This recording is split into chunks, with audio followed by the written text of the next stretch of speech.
उसमें हमने अध्ययन कर लिया था कि किस प्रकार से अवतल दर्पण और उत्तल दर्पण से वो प्रतिबिंब निर्माण है वो होते हैं। तो आज हम पढ़ेंगे दर्पण सूत्र के बारे में। तो देखो दर्पण सूत्र, या फिर इसको बोल सकते हैं UVF में संबंध। क्या बोल सकते हैं इसको? UVF में संबंध। ठीक है, U क्या होता है? U होता है आपकी जो आपका P बिंदु होता है, मतलब ध्रुव है, ध्रुव से वस्तु की दूरी, V होता है आपकी प्रतिबिंब की दूरी, F होता है आपकी फोकस दूरी। तो इनमें हमारे को क्या करना है? संबंध ज्ञात करना है। तो संबंध ज्ञात करने के लिए देखो हम क्या करेंगे, हम लेंगे अवतल दर्पण। क्या लेंगे? अवतल दर्पण। उत्तल दर्पण भी हम ले सकते हैं, लेकिन हम यहाँ पर लेंगे अवतल दर्पण। ठीक है, और हम अवतल दर्पण से ही वो क्या करेंगे, प्रतिबिंब जो मतलब जो दर्पण सूत्र है उसको ज्ञात हम करेंगे। ठीक है, क्योंकि आसान रहेगा। और आपकी बुक है उसके अंदर भी है वो कौन सा आपका अवतल दर्पण देख रही है वो किया हुआ है। अब देखो ये अवतल दर्पण, ये इसका क्या हो गया? ध्रुव हो गया। यहाँ पर ये गोला इस प्रकार से बनेगा, तो इसका मतलब वक्रता केंद्र इसका यहाँ पर हो जाएगा, यहाँ पर क्या हो जाएगा? इसका फोकस बिंदु हो जाएगा। अब देखो जब भी आपको दर्पण सूत्र ज्ञात करना है तो ध्यान रखना, दर्पण सूत्र ज्ञात करते समय आपको जो वस्तु है उसको C से परे रखना है, मतलब अनंत व C के मध्य। तो यहाँ पर रखना है आपको अनंत व C के मध्य। तो यहाँ पर आप वस्तु को रोकोगे। ठीक है, फिर हमें पता है कि जब भी वस्तु को हम रखते हैं तो फिर क्या होता है? एक किरण मुख्य अक्ष के, क्योंकि इससे प्रतिबिंब बनाना पड़ेगा, तो एक किरण मुख्य अक्ष के समांतर आती है, जो कहां से गुजरेगी? आपकी जो गुजरेगी आपकी फोकस बिंदु से, ये लोग गुजरेगी यहाँ पर। ठीक है, दूसरे किरण, अब दूसरे किरण को लाने के हमारे पास में वो यहाँ पर तीन तरीके बच जाते हैं, या तो हम P से गुजरे, या F से गुजरे, या कहां से गुजरे?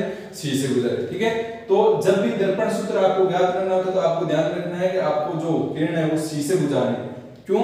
क्योंकि क्वेश्चन जब हम करेंगे, ये जब दर्पण सूत्र ज्ञात करेंगे तब हमारे लिए आसान रहेगा। ठीक है, वापस से वही बात। लेकिन अगर हम F से P से गुजरेंगे थोड़ा सा मुश्किल हो जाएगा, तो हम ऐसा नहीं करेंगे, हम कहां से गुजरेंगे? C से ही गुजरेंगे।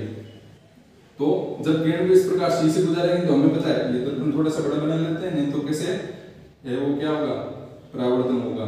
तो ये इस प्रकार से यहाँ पर टकराई किरण और वापस उसी दिशा में चलेगी। इसका मतलब परावर्तित किरण यहाँ पर मिली, मतलब यहाँ पर किसका निर्माण हुआ? आपका प्रतिबिंब का निर्माण हुआ। अब देखो यहाँ पर क्या करते हैं, इतना क्लियर हो गया। वस्तु को हमने कहां पर रखा? C के व अनंत के मध्य रखा।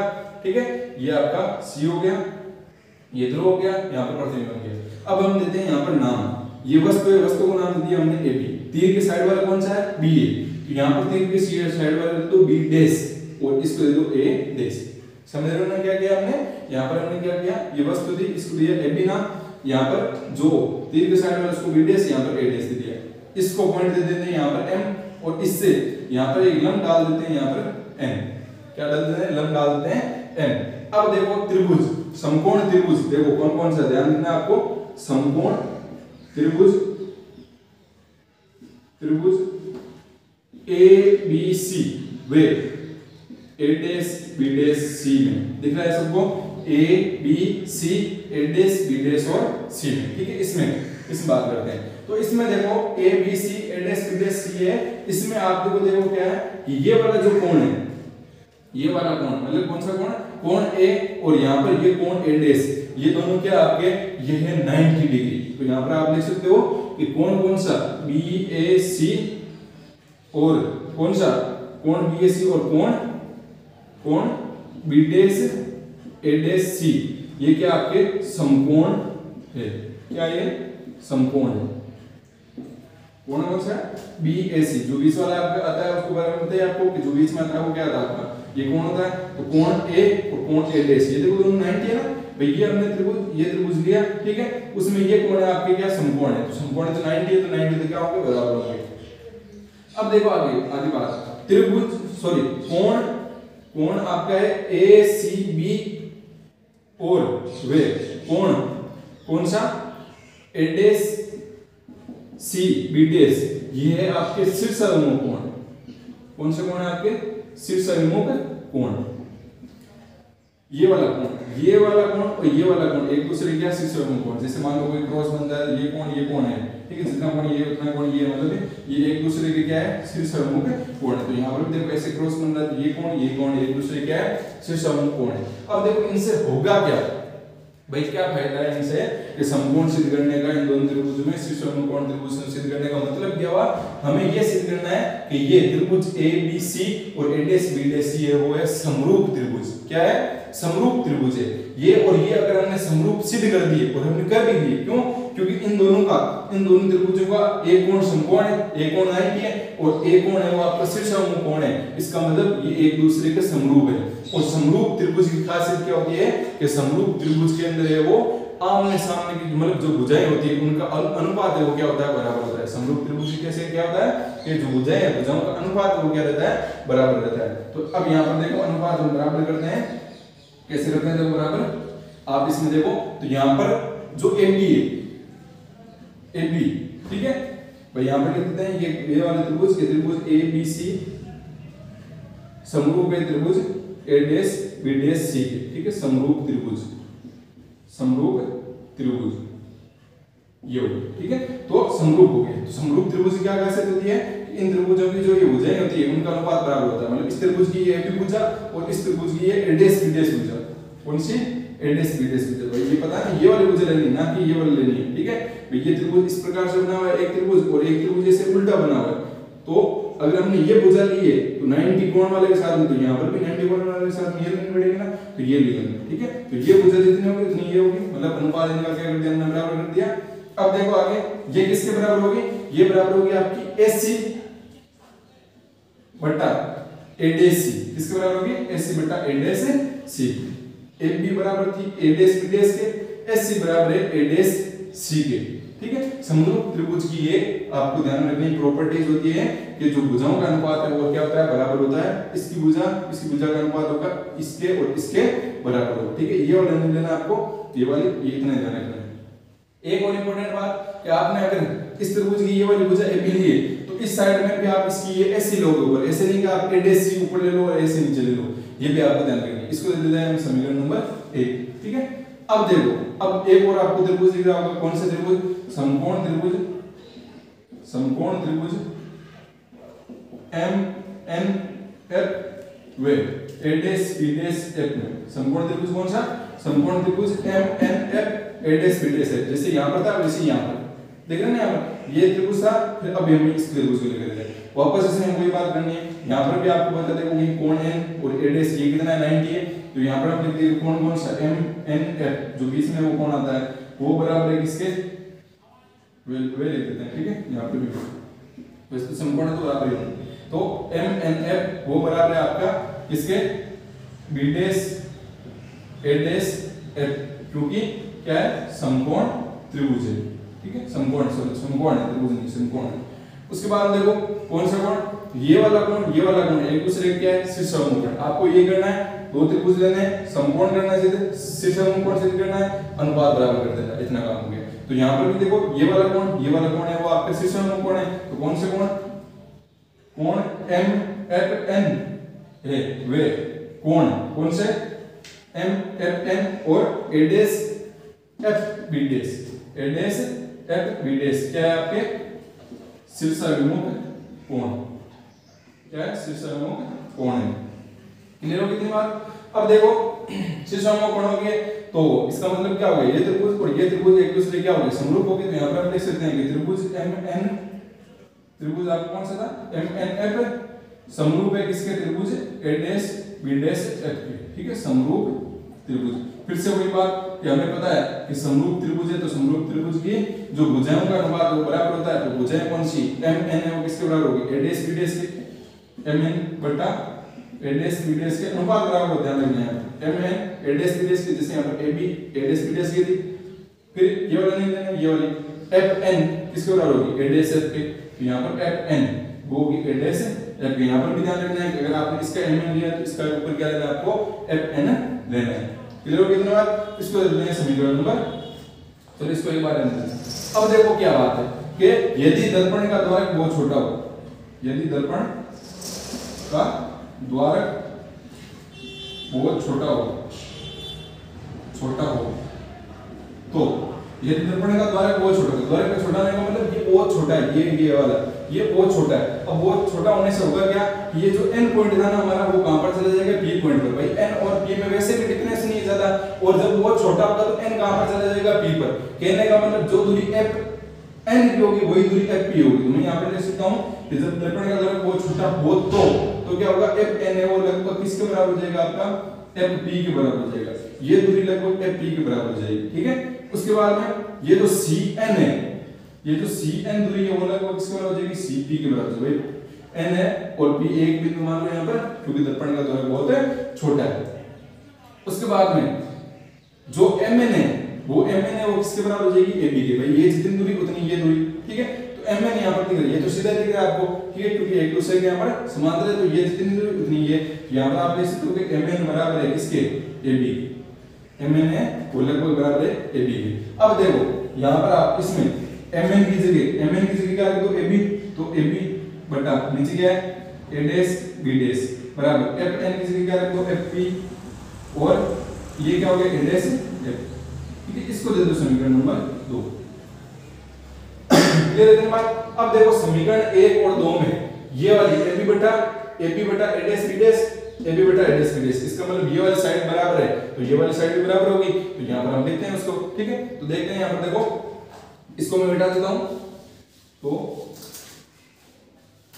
अब देखो क्या होगा, समीकरण 1 व 2 से, तो समीकरण 1 व 2 से क्या, समीकरण 1 व 2 से क्या हो जाएगा, ac बटा a डैश c, ac बटा a डैश c इसके बराबर होगा fp बटा a डैश fp।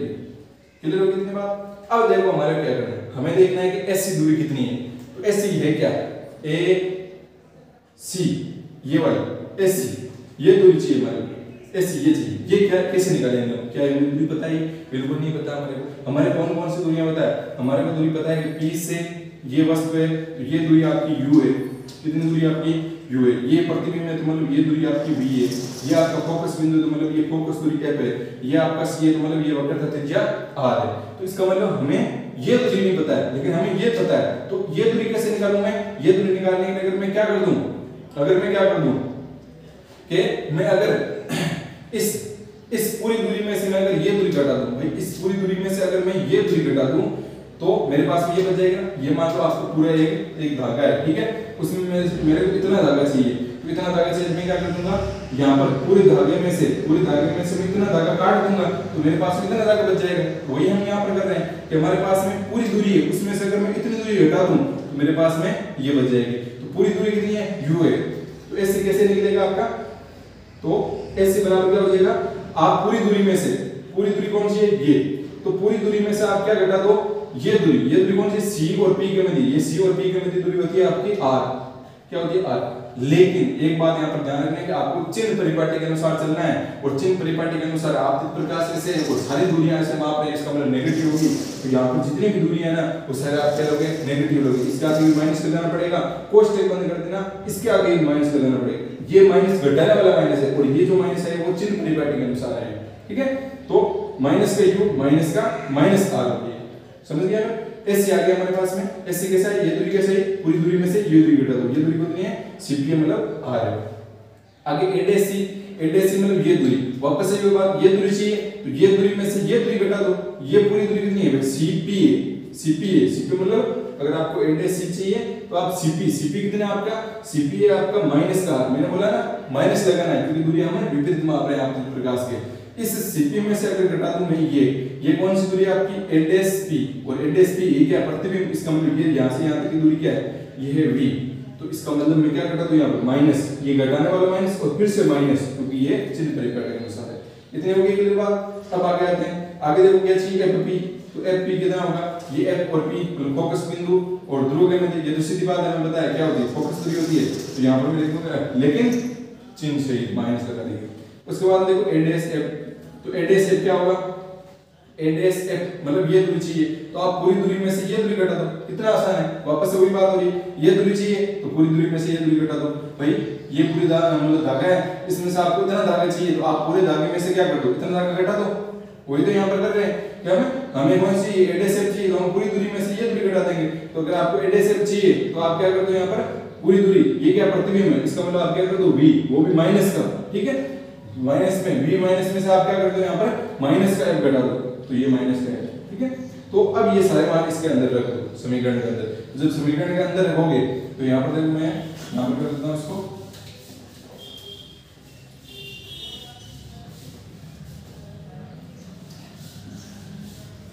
अब देखो इसके सारे मान इसमें रखते हैं। एसी का मान क्या है, माइनस का यू माइनस माइनस आर। एक बार ध्यान रखना, हमने पढ़ा है ए बराबर होता है r/2, फोकस दूरी होकर तो त्रिज्या में क्या संबंध होता है, ए बराबर r/2, तो यहाँ से r बराबर कितना हो जाएगा 2f हो जाएगा, ठीक है। तो आपको r की जगह क्या रखना है 2f रखना है। तो अब देखो एसी रखना है सबसे पहले, इसके अनुसार एसी का मान क्या है माइनस का यू माइनस माइनस क्या हो जाएगा प्लस प्लस r, r की जगह में क्या रख सकता हूं 2f, तो 2f रख दिया बटा, फिर आगे यहाँ पर एडेसी क्या है माइनस का r, ये माइनस का r, फिर माइनस माइनस क्या हो जाएगा प्लस, तो प्लस का क्या हो जाएगा आपका माइनस माइनस प्लस और प्लस का v, ठीक है। r की जगह क्या रख दोगे फिर से 2f रख दोगे। फिर आगे वो क्या है बराबर क्या है fp, fp मतलब क्या हो गया माइनस का f, उसके बाद में क्या एडेसेफ, मतलब एडेसेफ क्या है माइनस का v minus minus plus plus का f। अब इनका क्या करवा दो वज्रमूल करवा दो।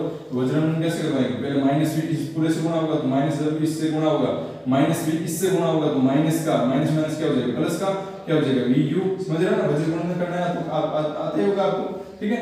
इसको इसके साथ में गुणा करवा दिया तो माइनस को भी पहले इस सब से गुणा होगा, तो ये माइनस माइनस हो गया प्लस, फिर आ गया वो ये माइनस ये प्लस मतलब माइनस, कितना हो गया 2fv हो गया ना 2fv। फिर अब इसका इसके साथ गुणा करो तो प्लस माइनस माइनस fu, ये वजन गुणा करना पता है आपको, ये इस प्रकार से वजन गुणा करवा दिया। फिर f और इसके 2f से गुणा करोगे कितना हो जाएगा 2f स्क्वायर बराबर, इसको इससे गुणा करवा दो तो माइनस का f और माइनस का मतलब प्लस का 2f स्क्वायर माइनस का f और प्लस का v मतलब माइनस का fv, ठीक है। तो ये हो गया। अब देखो जो कट रहा है उसको काट दो, 2f स्क्वायर से 2f स्क्वायर कैंसिल हो रहा है, ठीक है। अब देखो क्या करते हैं आगे, अब देखो यहाँ पर ये vu है माइनस का fu है और ये माइनस का जो 2f है उसको उस साइड भेज दो, उस साइड भेजोगे तो उस साइड में बचेगा तो केवल माइनस का f और इसको इस साइड भेजोगे तो प्लस करके हो जाएगा 2fv। आपको देखो अच्छे से समझना है, हर स्टेप को समझना है, ठीक है। वज्र गुणा किया है, कोई अलग से कोई तरीका नहीं लगाया यहाँ पर, ठीक है, बस इधर से इधर किया है यहाँ पर। अब देखो यहाँ पे क्या हो गया, यहाँ पर 2fv है और माइनस का 1v। अब हमें पता है 2 में से 1 घटाएंगे कितना बचेगा 1, तो यहाँ पर 2fv में से अगर fv घटाएंगे तो कितना बचेगा fv, तो यहाँ पर vu माइनस का fu बराबर कितना बचेगा आपका fv। आगे इधर इस माइनस वाले को फिर से उस साइड भेज दो तो क्या हो जाएगा आपके पास में, माइनस वाले को साइड भेज दोगे तो vu बराबर क्या हो जाएगा, यहाँ पर fv था और ये उधर चला गया तो प्लस का fu। अब इसमें uvf का भाग देने पर, किसका भाग देने पर uvf का भाग देने पर, सबने vuf का भाग दे दिया तो सबने जब vuf का भाग देंगे तो vuf यहाँ पर भी vuf, तो v से v कैंसिल, u से u कैंसिल, f से f कैंसिल, v से v कैंसिल, f से f कैंसिल, u से u कैंसिल। तो देखो बचा क्या हमारे पास में, बचा हमारे पास में यहाँ पर बचा केवल 1 बटा f, यहाँ पर बचा हमारे पास में 1 बटा u, यहाँ पर हमारे पास बचा 1 बटा v और यही आपका क्या है दर्पण सूत्र, ये क्या आपका दर्पण सूत्र। इस प्रकार से हमने दर्पण सूत्र है उसको ज्ञात कर लिया अवतल दर्पण की सहायता से, ठीक है। अब यहाँ पर देखो आपको वही पहले दो त्रिभुजों को समरूप करना है, फिर इनको समरूप करना है, फिर समीकरण मिलेगी, फिर आपको ये मान मिलेगा। यहाँ पर आपको ध्यान में क्या रखना है कि जितने भी दूरियां हैं उनको आपको पहले लिखना है यहाँ पर, और सबके मान यहाँ पर माइनस में रखने हैं क्योंकि आपके सारी दूरियां विपरीत है, ठीक है, आपके प्रकार से, इसलिए सारे माइनस आएंगे। और यहाँ पर आपको रख दिया, फिर आपको बताया हमने वजन गुणन किया और इस प्रकार से हमने यहाँ पर इसको सोल्व कर लिया, ठीक है। और बाकी का जो है उसको हम अगले वीडियो लेक्चर में कवर करेंगे।